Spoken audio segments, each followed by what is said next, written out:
Shalom Bapak Ibu Saudara, selamat pagi untuk kita semua.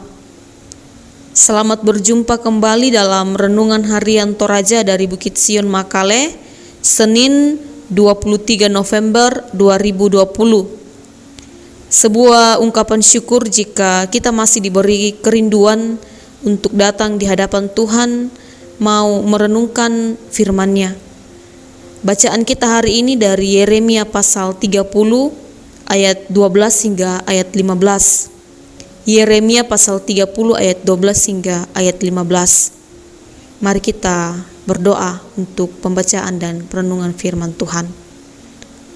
Ya Tuhan, syukur kepadamu pagi ini kami masih boleh diberi kesempatan untuk menikmati hidup karunia-Mu. Kami boleh menikmati suasana di hari baru ini. Kami boleh menikmati alam ciptaan-Mu yang sungguh luar biasa. Kami akan membaca merenungkan firman-Mu sebagai landasan kami dalam menjalani kehidupan ini, agar kami mampu selalu mendekatkan diri kepada-Mu, mengikuti setiap arahan dan perintah-Mu sebagai gembala yang baik dalam kehidupan kami. Roh Kudus-Mu memampukan kami semua. Kami semakin mengerti, semakin memahami kehendak Tuhan dalam hidup kami. Kehendak Tuhan memilih kami sebagai orang-orang yang diselamatkan dalam kasih Kristus. Kami mampu semakin serupa dengan Kristus dalam kehidupan ini. Ya Tuhan, kami siap mendengar, kami siap diubahkan oleh firman-Mu. Dalam Kristus Yesus Tuhan kami berdoa kepada Bapa di sorga. Amin. Yeremia pasal 30 ayat 12 hingga ayat 15. Sungguh beginilah firman Tuhan. Penyakitmu sangat payah, lukamu tidak tersembuhkan. Tidak ada yang membela hakmu, tidak ada obat untuk bisul, kesembuhan tidak ada bagimu. Semua kekasihmu melupakan engkau, mereka tidak menanyakan engkau lagi. Sungguh, aku telah memukul engkau dengan pukulan musuh, dengan hajaran yang bengis, karena kesalahanmu banyak, dosamu berjumlah besar. Mengapakah engkau berteriak karena penyakitmu, karena kepedihanmu sangat payah? Karena kesalahanmu banyak, dosamu berjumlah besar, maka aku telah melakukan semuanya ini kepadamu. Amin. Bapak, Ibu, Saudara-saudara, dari pembacaan kita hari ini, kita akan merenungkan satu tema, yaitu sapu yang membuat berhasil. Sapu yang membuat berhasil. Lazim bagi kita orang Toraja, kadang kita biasa mendengar jika ada anak-anak kita yang tidak mau mendengar, atau biasa disebut dalam bahasa Toraja batuk liu. Entah itu di sekolah atau di rumah, biasanya orang tua akan memukulnya dengan kayu atau sapu lidi. Bahkan mungkin kita pernah melakukan terhadap anak-anak kita, atau mungkin kita anak-anak pernah dipukuli oleh orang tua. Dan selalu diikuti dengan pesan, jika kamu ingin menjadi orang yang berhasil, jadilah anak yang mau dengar-dengaran.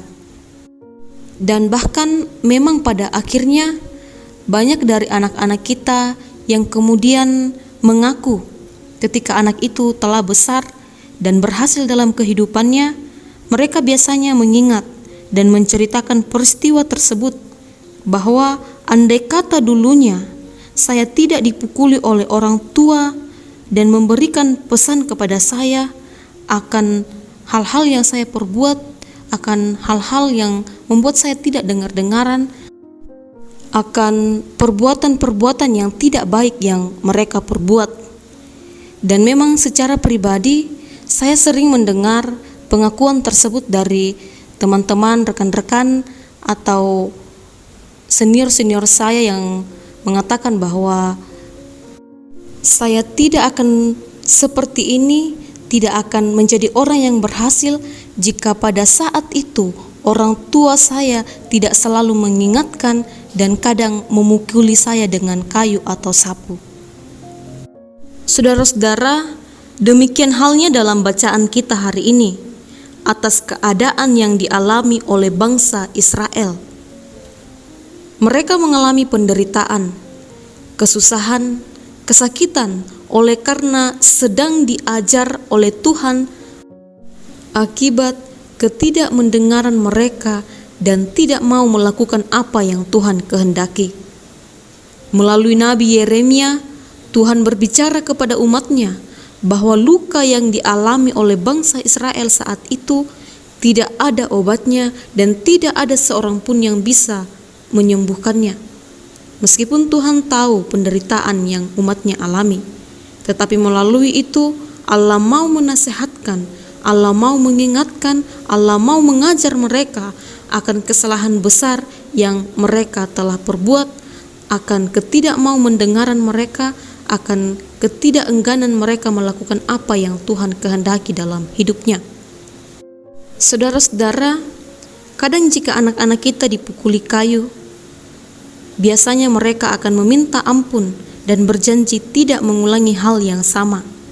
Pukulan tersebut juga hanyalah akan terasa 1 atau 2 hari, daripada jika hari ini kita tidak memukulnya, kita tidak memperingatinya, dan akan berdampak bagi dirinya seumur hidup menjadi orang yang kemudian dalam tanda kutip menjadi orang yang bebal.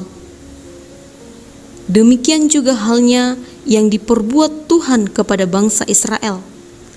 Pukulan yang sementara waktu yang Tuhan lakukan kepada bangsa Israel merupakan teguran agar mereka berbalik dan kembali ke jalan Tuhan, kembali ke jalan yang benar, agar tidak binasa seumur hidup mereka.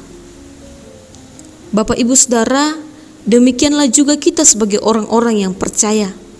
Jika kemudian ada hal-hal yang mungkin Tuhan ingin tegur melalui peristiwa-peristiwa yang kita alami dalam hidup ini, yang mungkin tidak sesuai dengan harapan kita, sangat perlu untuk mengoreksi diri atau berkaca pada firman Tuhan.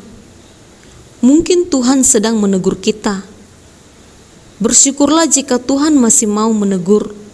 Itu berarti Allah masih berkenan atas hidup kita, Allah masih berdaulat atas hidup kita. Allah akan selalu mengampuni orang-orang yang sungguh-sungguh ingin bertobat dan berbalik dari dosanya.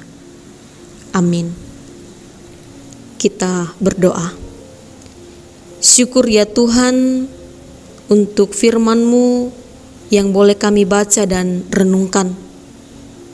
Mengajarkan kami bahwa jika ada sikap hidup kami yang kemudian tidak berkenan di hadapan-Mu, mungkin saja Engkau akan menegur kami seperti halnya bangsa Israel yang Tuhan tegur dengan kepedihan hidup, dengan kesulitan, dengan luka yang mereka alami.